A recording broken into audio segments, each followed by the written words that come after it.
인구 지진? 우리나라는 괜찮을까? 본격적인 학습을 시작하기 전에 학습 내용을 확인해 주세요.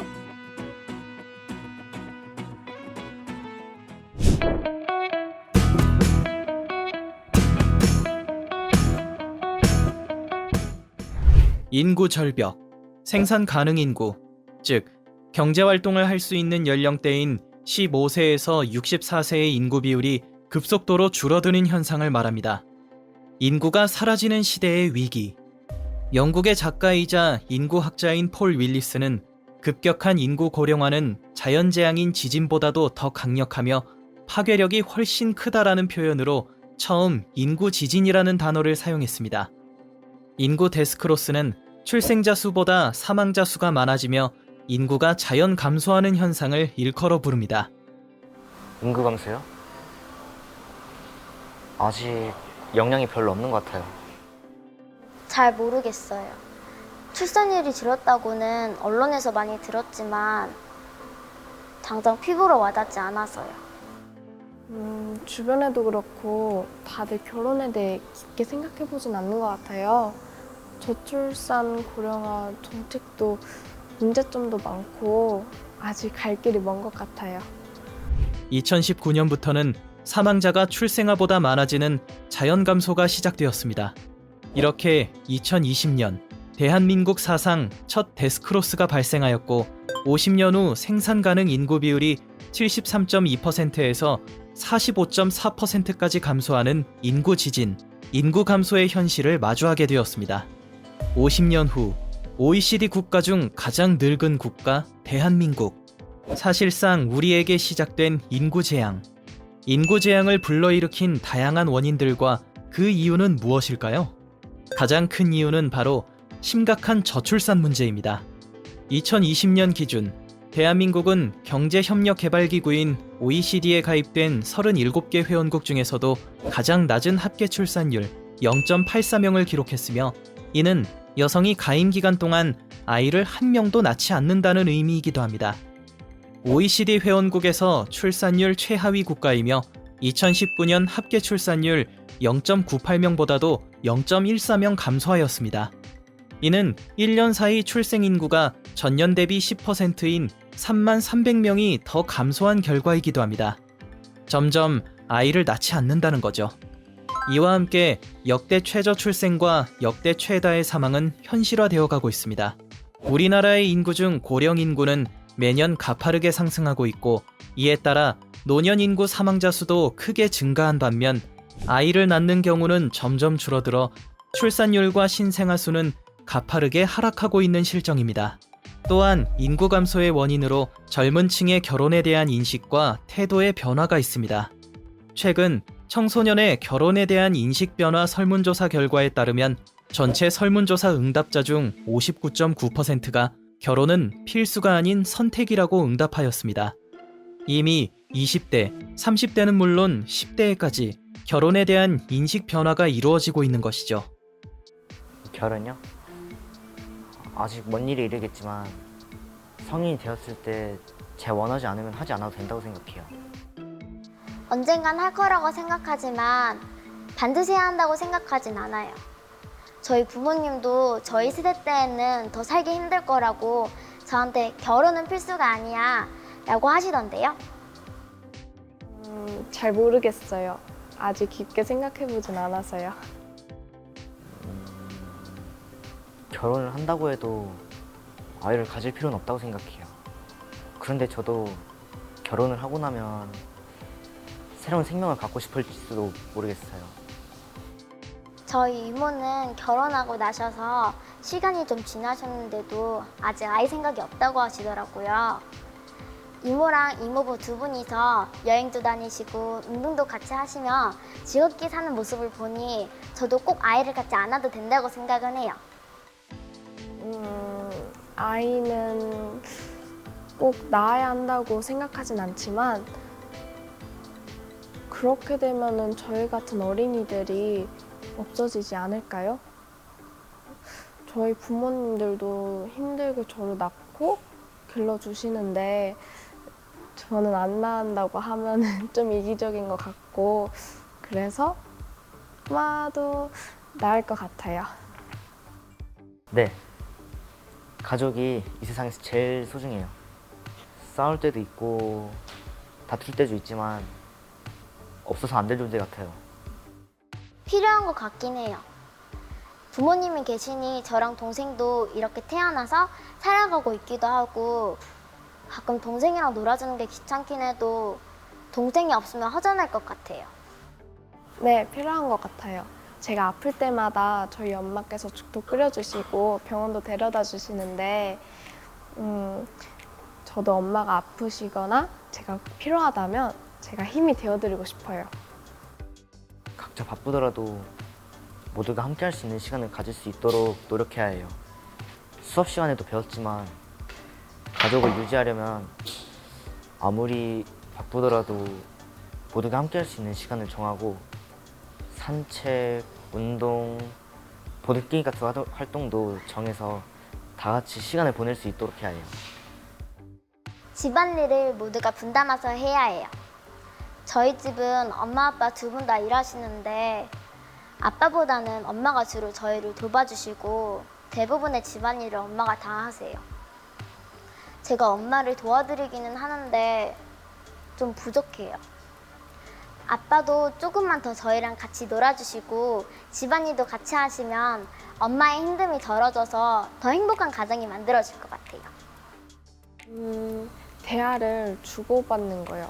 왜냐하면은 서로 대화를 안 하게 되다 보면은 오해가 쌓이게 되면은 다투기도 하는 것 같아요. 그래서 저희 학교에서 어버이날 부모님 칭찬하기 미션을 수행하면서 아빠하고 많은 시간을 가졌는데요. 처음에는 어색했지만 이제 점점 아빠께서 더 저를 이해해 주시고 뭔가 소통이 되는 듯한 느낌이 들었어요. 결혼과 아이 낳기를 망설이는 우리 사회. 우리는 어디로 가고 있을까요? 과거 20대 중반을 넘어서면 더 나이 들기 전에 결혼을 해야 한다라는 관습으로 평균 26.5세가 되면 결혼을 하고 가정을 이루었습니다. 하지만 20년이 흐른 현재는 평균 초혼 연령이 2000년도부터 매년 0.1에서 0.2세씩 증가하여 평균 30.4세가 되어 결혼을 합니다. 이처럼 결혼을 하는 나이가 조금씩 늦춰지고 있다는 것이죠. 결혼 연령이 늦어지기 때문에 이에 따른 평균 출산 연령 또한 밀려날 수밖에 없는데요. 2000년대 평균 출산 연령은 29세였습니다. 이에 반해 2018년 기준으로 32.8세가 되어서야 아이를 출산하고 있는 것이죠. 2020년 기준 OECD 국가 가운데 우리나라의 평균 출산 연령이 가장 높게 조사되었습니다. 그래프에 따르면 우리나라 평균 출산 연령은 33.1세를 기록했습니다. 다양한 원인으로부터 발생하는 인구 감소 현상이 우리 사회에 가져올 사회적, 경제적 타격에는 어떤 것들이 있을까요? 먼저 생산 가능 인구 부족으로 인한 노인 부양 부담이 증가할 것입니다. 또한 저출산으로 인해 우리 주변의 많은 산부인과 병원은 폐업을 면치 못하겠죠. 저출산으로 인해 육아 제품 및 서비스 수요는 감소하고 고령층 증가와 함께 생산 가능 인구 또한 감소하여 소비시장 전체가 위축될 것입니다. 더 나아가 인구 부족으로 인해 지역 소멸의 가능성까지 발생할 수 있습니다. 미리 대비하지 않으면 우리는 곧 인구 소멸을 마주하게 됩니다. 인구 절벽, 인구 지진 사회에서 우리는 어떤 미래를 살아가게 될까요? 모두가 행복한 사회, 우리가 함께 공존할 수 있도록 미래를 준비해야 합니다.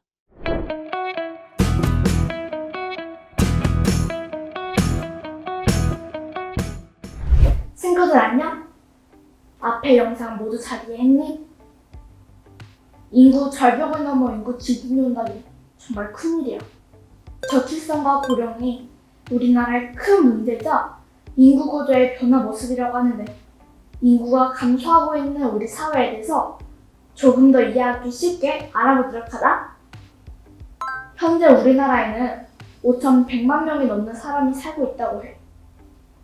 이렇게 저출산, 고령이 지속되면 10년 후에는 우리나라에서 일하는 인구가 300만 명이 사라지게 된다는데 그건 약 35만 명이 살고 있는 광진구 9개가 통째로 사라지거나 337만 명에 해당하는 부산 전체 인구가 사라지는 결과와 비슷한 결과라고 해. 지금 보여지는 이 표는 인구가 지금과 같은 속도로 줄어든다고 가정했을 때 2020년부터 45년 뒤인 2065년까지 예상한 인구 수래. 2020년에 약 5,100만 명. 그리고 이 추세로 계속 감소한다면 2065년에는 약 3,500만 명까지 줄어든다고 하는데 많이 줄어든 것 같은데 숫자도 너무 크고 인구도 너무 많으니까 우리나라가 100명이 사는 마을이라고 가정했을 때의 변화를 표와 그래프로 알아보자. 2020년 인구 수인 약 5,100만 명을 100명으로 가정해볼까? 20년 뒤인 2040년에는 약 95명, 2060년에는 약 75명, 2065년에는 거의 30명이 없어진 걸 알 수 있어. 우리가 어른이 되고 나서 30대 이후부터는 인구수가 눈에 띄게 줄어든다는 거야. 그렇다면 이번엔 인구 구성을 연령층으로 나뉘어서 인구 구성이 어떻게 변화해가는지 알아보자. 인구 구성은 크게 세 가지로 나뉠 수 있어. 14세 이하는 유소년층, 15세에서 64세 이하는 청장년층이라고 부르고 65세 이상은 노년층이라고 해. 앞에서처럼 다시 한번 우리나라를 100명이 사는 마을로 나타내볼까? 2020년 우리나라 인구는 100명 중 유소년층이 12명, 청장년층이 72명, 노년층이 16명으로 표현될 수 있어. 10년 후에는 유소년층이 9명, 청장년층이 65명, 노년층이 25명이네. 30년 후에는 유소년층이 7명도 안 되고 반대로 노년층은 36명으로 증가한 걸 볼 수 있어. 머지않은 미래에는 노년층이 인구 구성 비율에서 가장 높은 비율을 차지하게 될 거야. 저출산 현상과 고령 현상이 지속이 되었을 때 40년 후에 우리 사회 모습까지 눈으로 직접 보니 정말 줄어드는 인구 감소 사회가 큰 문제이긴 하다. 하긴 어린이가 점점 줄어들고 있는 현상에 대해서 우리 부모님께서도 말씀하신 적이 있어. 우리 부모님이 학교에 다닐 때는 한 반에 40명이 훌쩍 넘었다고 하시더라고. 지금 우리 반 학생 수가 20명이 좀 넘으니까 거의 2배 이상 많았네? 10년 전만 해도 30명에 가까웠는데 10년 후인 지금은 20명을 겨우 넘는 걸 보면 아이를 점점 적게 낳고 있긴 한가 봐. 앞으로 10년 뒤에는 학급당 학생 수가 20명도 안 되는 날이 올 것 같아. 그렇다면 이제부터는 저출산 현상이 지속될 때의 문제점에 대해서도 알아볼까? 우리나라 인구 구성 비율이 달라지게 돼. 또 유소년층 인구가 적어지다 보면 언젠간 전체 인구수가 줄어들 수도 있을 것 같아. 인구 감소에는 다양한 이유가 있겠지만 그래프에서도 볼 수 있듯이 우리가 살고 있는 광진구의 인구수도 2009년 대비 8.33%나 감소했다고 해.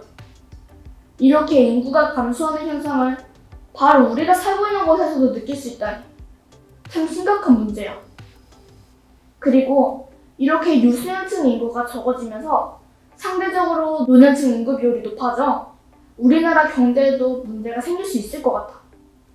인구 지진까지 걱정하게 된 우리 대한민국 사회는 앞으로 어떻게 변하게 될까? 토의를 통해서 우리의 미래를 함께 예상해보자. 인구 지진 사회가 온다면 우리는 앞으로 어떤 미래를 만나게 될까? 지금도 이미 다양한 이유들로 혼자 산지 많아지고 있고 그러면서도 평균적으로 한 명이 낳지 않는다고 하니 10년, 20년 뒤에는 아이가 있는 가족도 엄청 없을 것 같아.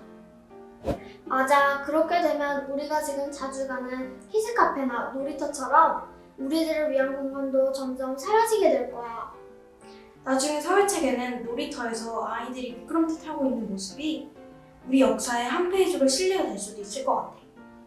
그렇게 얘기하니까 느낌이 이상하다.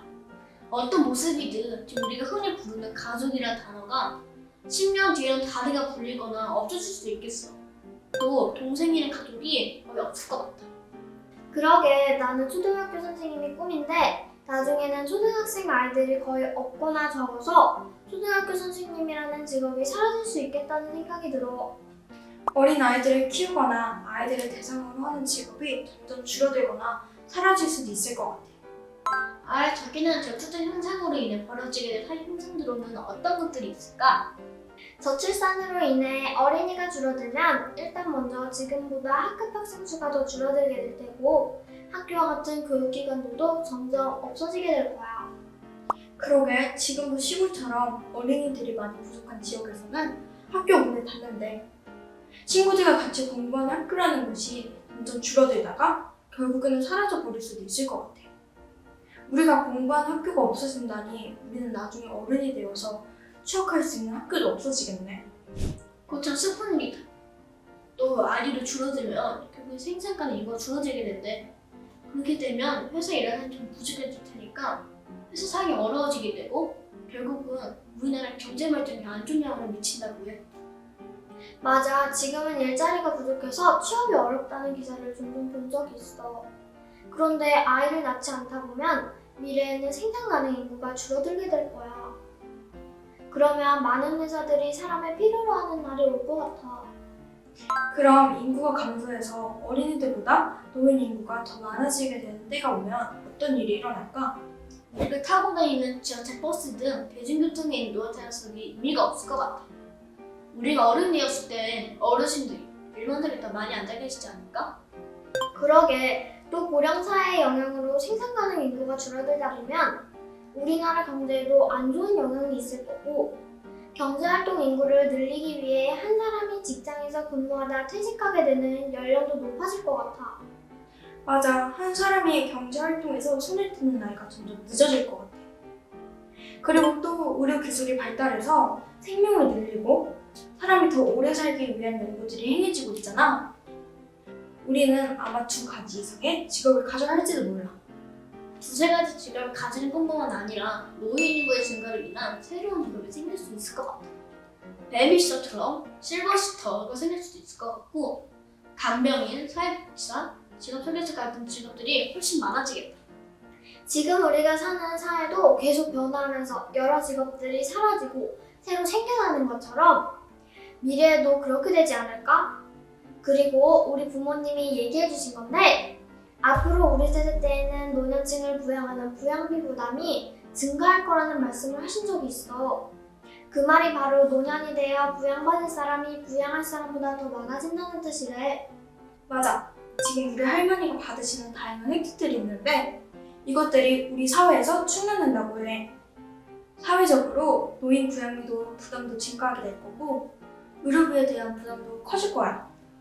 그리고 연세가 들어 아프신 노인 인구를 간병하는 간병인도 부족해질 날이 올 수도 있을 것 같아. 간병인이 부족해져서 로봇이나 AI가 간병한 날이 올 수도 있겠는걸? 이렇게 아이를 낳지 않는 저출산과 고령사회가 지속되고 우리나라 전체 인구도 감소하게 된 미래의 모습을 예상하다 보니 걱정스러운 것 같아. 우리의 미래잖아.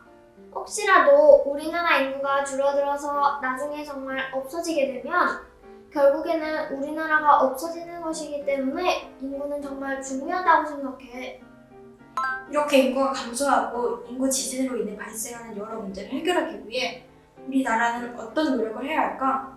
우리처럼 미소년층의 인구수가 적은 지역에서는 다양한 인구 정책을 운영하고 있대. 출산이 많이 나눠진 일이 가장 큰 문제이기 때문에 출산율을 높이고 출산 후에 다양한 지원을 해줌으로써 아이를 낳은 후에도 여러 방면으로 도움을 준다고 해. 점점 증가하는 노인들에게 요약자를 위한 정책과 혜택들이 조금 더 일반화될 수 있도록 노력해야 할 것 같아. 그리고 인구 감소의 가장 큰 원인이 저출산이잖아. 출산율을 높이려면 아이를 낳고 기를 수 있도록 지원해주는 다양한 시스템이 필요할 것 같아. 맞아. 출산율 육아 정책을 확대하고 앞으로 변화하게 될 인구 구조에 맞는 사회 구조와 시스템 변화가 필요하게 될 거야. 우리도 10년 뒤엔 생산과 인구수 크게 될 텐데 그때는 이런 저출산 문제가 조금이라도 해결되지 않을까?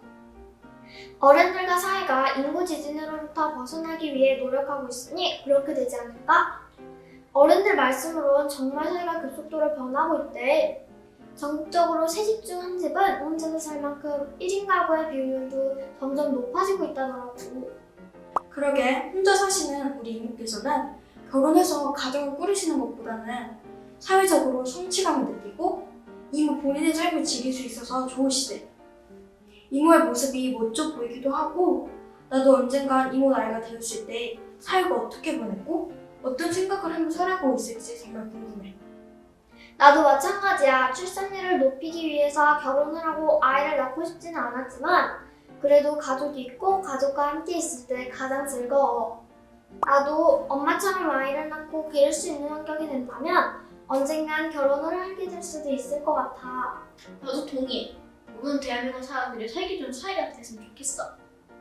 그렇게 되면 지금 우리가 마주하고 있는 문제도 자연스럽게 해결해 나갈 수도 있을 것 같아. 사실 무엇보다 더 중요한 건 지금 현재 우리 옆에 있는 사람들의 소중함을 느끼는 게 아닐까? 우리들의 가족들이나 친구들 말이야. 우리나라가 갖고 있는 문제들을 내가 직접적으로 해결할 수는 없지만 우리 모두가 살기 좋은 사회가 되기 위해서는 서로의 존재에 감사하고 가족의 소중함에 대해 느끼면 각자의 자리에서 최선을 다해야 한다고 생각해.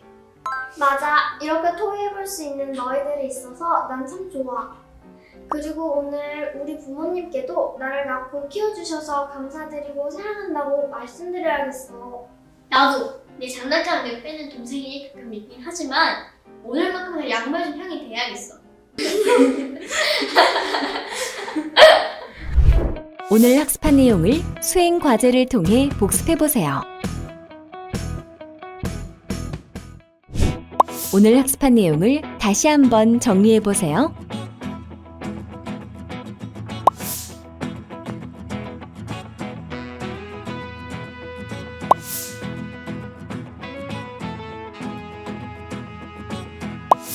이것으로 이번 시간 학습을 마치겠습니다. 감사합니다.